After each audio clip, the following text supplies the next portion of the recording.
ব্যারাকপুর বিধানসভা কেন্দ্রের বিজেপি প্রার্থী শ্রী কৌস্তব বাগচির মহাশয়ের সমর্থনে ব্যারাকপুর পৌরসভার ৭ নম্বর ওয়ার্ডে হরিসভা রোডের মোড়ে আয়োজিত হল নির্বাচনী পথসভা।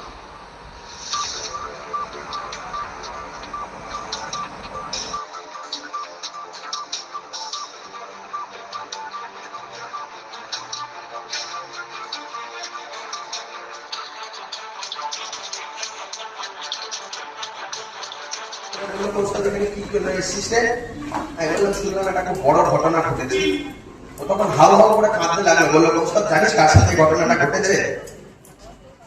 বলে ওর নামটা বল। 5 মিনিটের জন্য আমি নড়তে পারিনি, গা হাত পাগুলো ঠান্ডা হয়ে গেছিল। কারণ আপনারা যাকে অভয়া বলেছিলেন তার সাথে আমার 7-8 দিন আগে ব্যারাকপুরের এখানেই চেম্বার করে, ওখানেই আমার সাথে প্রথম আলাপ হয়েছিল। আমার সাথে অনেকদিনই আলাপ করাবে বলছিল। আমার এবং আমার স্ত্রীর সাথে আমাদের একসাথে ঘুরতে যাওয়ার প্রোগ্রাম ছিল, কিন্তু সেটা কোনো কারণে হয়নি। উপরওয়ালা লেখা হয়নি।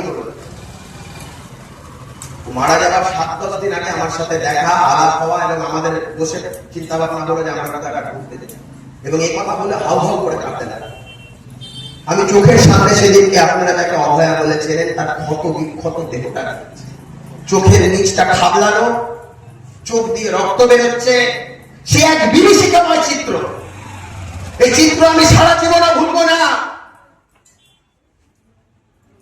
কাকু কাকিমাকে তখন হাতে পায়ে ধরে বলেছিলাম যে কাকু কাকিমা সেকেন্ড পোস্টমর্টমের দরকার। আমি কাকু কাকিমাকে দোষ দিই।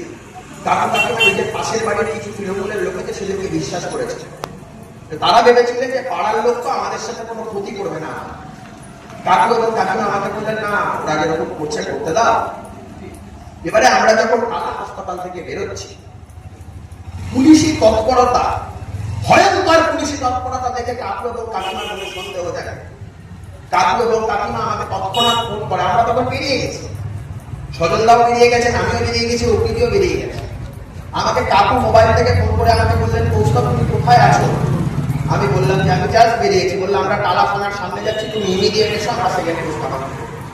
সোশ্যাল মিডিয়ার দৌলতে, বিভিন্ন টেলিভিশন জগতের দৌলতে আপনারা হয়তো সেই ভিডিও দেখেছেন, সেই ভিজুয়ালস দেখেছেন, যেখানে আমি, সজল ঘোষ, অগ্নিমিত্রা পাল আমরা প্রাণপণে চেষ্টা করছি। ততক্ষণ ডেড বডি নিয়ে নান্টু ঘোষের মতন তৃণমূলী জল্লাদরা বেরিয়ে পড়েছে তাদেরকে দাহ করে দেওয়ার জন্য। পুলিশ আমাদের ঘিরে ফেলেছে। বেলগাছিয়া বস্তি থেকে তৃণমূলের জল্লাদরা এসে গেছে আমাদের ঘিরে মারবে বলে খতম করে দেওয়ার চক্রান্ত করছে। আমরা তাও প্রাণপণে চেষ্টা করে যাচ্ছি এবং আমাদের দাবি ছিল ডেড বডিটাকে টালা থানার সামনে আনতে হবে। হঠাৎ কাকিমার ফোনে একটা ফোন এলো এবং কাকিমা হাউ হাউ করে কাঁদতে লাগলো। কাকিমা আমাকে এসে বললো, কৌস্তব ফোনে আমাকে বলছে আপনারা যদি নাও যান তাও কিন্তু বডি দাহ করে দেওয়া। কাকিমা নিজেকে সামনে রাখতে পারলেন না, বললেন আমরাও যাই। আমি কাকিমার গাড়ি ধাওয়া করলাম। ঠিক পানিহাটি ঢুকবো তার আগে শুভেন্দু অধিকারী, রাজ্যের বিরোধী দলনেতা, আমাকে ফোন করে বললেন, কৌস্তব তুমি পানিহাটির রাস্তায় ঢুকবো না, ওরা তোমাকে গণপিটুনিতে মেরে দেওয়ার একটা চক্রান্ত করছে, একদম যেও না, ওখানে পরিস্থিতি কন্ডিশন না। আমরা পারিনি সেদিনকে আটকাতে, অভয়াকে দাহ করে দেওয়া হচ্ছে। নান্টু ঘোষকে সেদিনকে বিধায়ক মনে হয়নি, শ্মশানের ডোম মনে হচ্ছিল। যেভাবে তৎপরতার সাথে চুল্লির মধ্যে অভয়ার ডেড বডিটাকে ঢুকিয়ে দিয়েছিলেন এবং করে দেওয়ার পর তৃণমূলের আজকের দিনে যিনি চেয়ারম্যান হয়েছেন পানিহাটি মিউনিসিপ্যালিটি, তার পিঠ চাপড়ে বলে, ওয়েল ডান মাই বয়। এই কথাগুলো বলতে আসছে আমার গলা ধরে যায়। পিঠ চাপড়ে বলেছিলেন ওয়েল ডান মাই বয়। তারপরে দীর্ঘ লড়াই, আমরা সিবিআই তদন্তের দাবি করেছিলাম, কিন্তু আমরা বিগত 5-6টা দিন যে পুলিশ তদন্ত করেছে, পুলিশ তদন্তের নামে সমস্ত এভিডেন্স ধুয়ে মুছে সাফ করে দিয়েছে। সিবিআই প্রতি আমাদেরও রাগ আছে, আমাদের দুঃখ আছে, কিন্তু আমি সিবিআই তদন্তকারী অফিসারদের সাথে কথা বলেছিলাম। আমাকে বলেছিলেন, বাচ্চিজি কিস सबूत को लेके आए, हर सबूत को मिटा दिया। সমস্ত প্রমাণকে এরা লোপাট করে দিয়েছে, ধুয়ে মুছে সাফ করে দিয়েছে। আমি আপনাদের বলছি, ভারতীয় জনতা পার্টি এলে আইন কানুন কি করবে আমি জানি না, জনতার আদালতে এদের সাজা হবে এবং আমরা সেটা ইনশিওর করবো।